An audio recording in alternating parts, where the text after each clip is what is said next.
this world was created by an idiot. There's a lot of stuff that's just not right. There's a lot of stuff that's just unjust.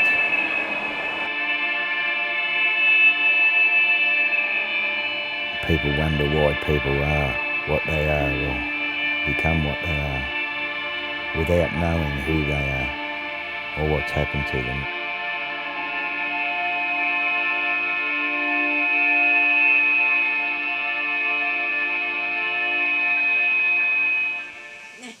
We're doing us. You beautiful boy. Danny's a very brilliant, funny person to be around. He could lift you up or put you down, as quick as that. Leanne was like somebody sent to me. My life was just havoc.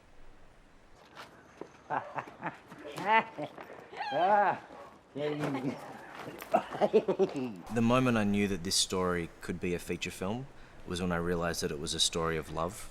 It was a love story. It wasn't a crime story. It wasn't a personal portrait. It was a story of how love can sustain and transform and Flourish, man. Yeah, and that's the love between Danny and Leanne, and that's when I knew that there was something there that at its core could speak to people as it spoke to me.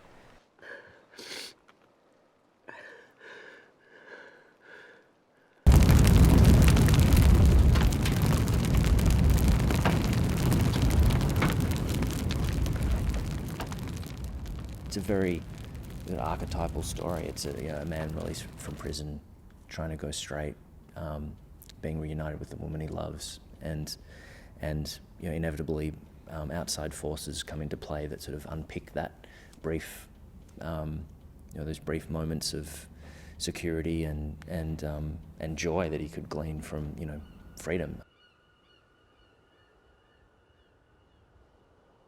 Since he came to film Plan B, when I got out of jail, I met him one day. I've been out of jail 12 hours when I met him, and fucking he walks up to me and goes, "Do you mind if I film you?" I was making a documentary about a theatre company called Plan B, which was devised as a theatre company for ex-prison inmates recently released. Walked up to him and asked very coyly if I could, include him on camera and stuff, and he turned, and when he locked eyes with me, I was taken aback with this kind of animal-like intensity that he possessed. When he opened his mouth, he was, very polite and said, "Yep, no worries." I think friendship's got a lot to do with it too. It's got a huge, a plays a lot big to do part. with it, because a I'm. huge part. I believe it plays a huge part. The friendlier I am with somebody, the more myself I am. The more my guard drops, the more of me they see. Well, I first met Dan at Cannes Film Festival. Amiel and Dan had made a short film called Cicada, which I thought was wonderful, and it got into Director's Fortnight, so Dan travelled to France, and I'd heard a lot about him. I remember in the days leading up to his arrival, we were sort of wondering, how he was going to react to it all. You could become that guy with the shotgun, at any moment. But me, no. I didn't like the taste of it, I just really didn't like the taste of it. It was an amazing luxury to have nearly 4 years, basically, 5 years, in effect, to kind of become ridiculously close, to gather a huge amount of, whether they be stories and also just your life experiences as, they unfolded over those 5 years. I mean, we shared a lot of stuff as close friends do, and all that kind of funneled into what became the treatment for Hale. We're shooting in a documentary world, so it's all non-actors, all real locations, for the most part, all lived experiences, and then there are just some key narrative elements which are kind of dropped into that documentary world, which place a narrative skin, place a fictional skin over the top of this reality, and enable the story to be sort of propelled into this much more impressionistic, mythical terrain.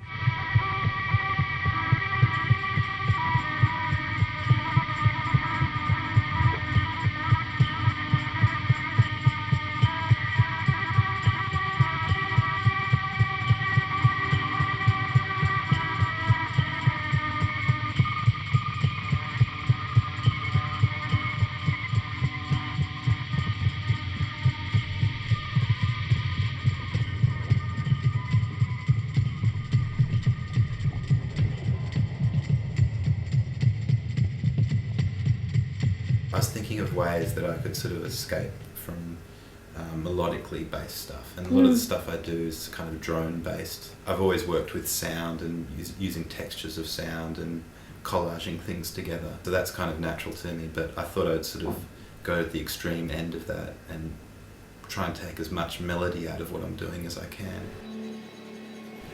and just sort of collage with sounds and that sort of thing, and try and use a lot of sort of outside sounds in the mix. It was a real blessing, I think, to have such a huge library of music to kind of lay images up to early on, and, you know, just,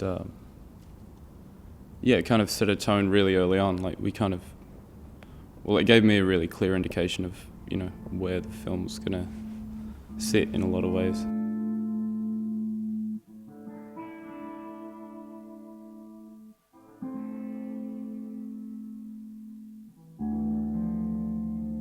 In this film, Amiel and I both talked about not trying to make things too beautiful or perfect.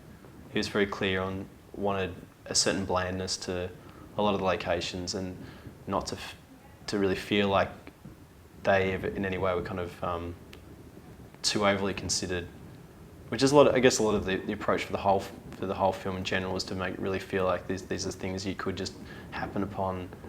I guess with the world within these characters exist. You know, it's not true to them. They live in an imperfect world, and in some ways a fairly kind of bland and harsh environment. Oh, bring me banana, oh, don't want no banana, we got no banana today. Oh, we got no banana, and we got no banana today. It's been more like taking the approach of not trying to control it too much, really.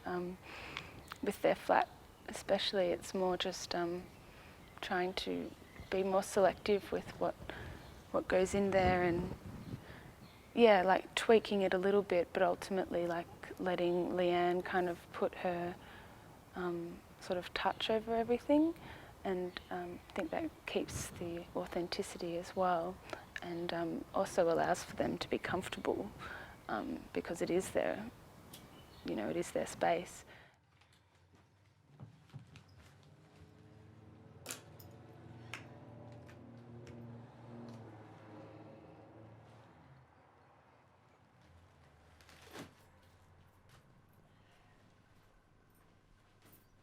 We have tried to not use any actors.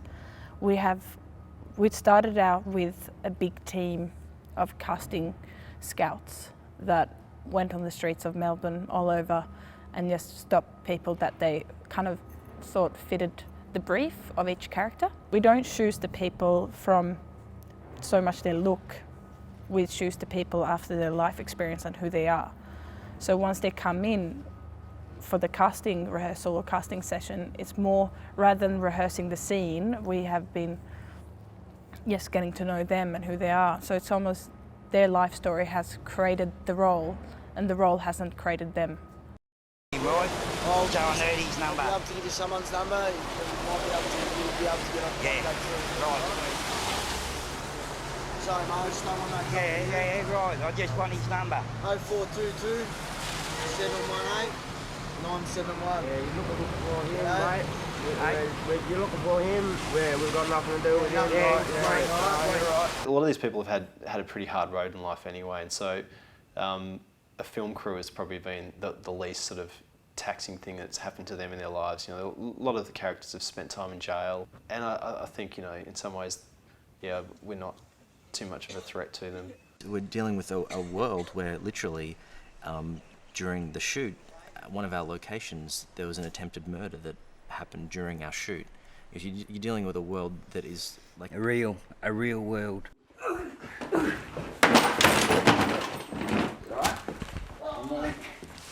Yeah. Gently. the actual leap from the occasional visit to Danny's house or long discussions about making the film and actually the industrial processes necessary to actually make a feature film was huge, and it was something that we had to really, I suppose, drip feed to Danny and Leanne to give them a sense of the gargantuan task they're actually about to embark upon. There's a lot of times, a lot of aspects of, you know, the methodology in making a film like this that are kind of at odds with the general, you know, processes of filmmaking that you're encouraged to adhere to. You know, we had to sort of rethink some of those things so that we were privileging the most important thing, which was, you know, Danny and Leanne. Like,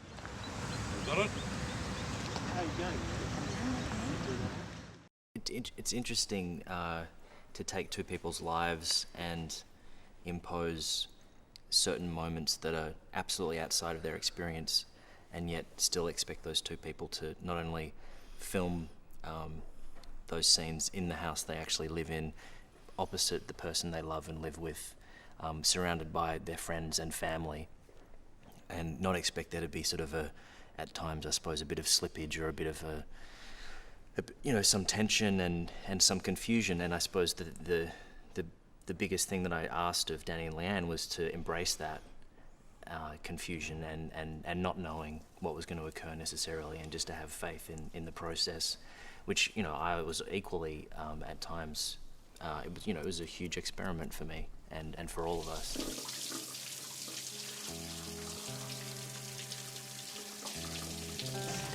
I hope that when people watch it, that it can, in a way, move them.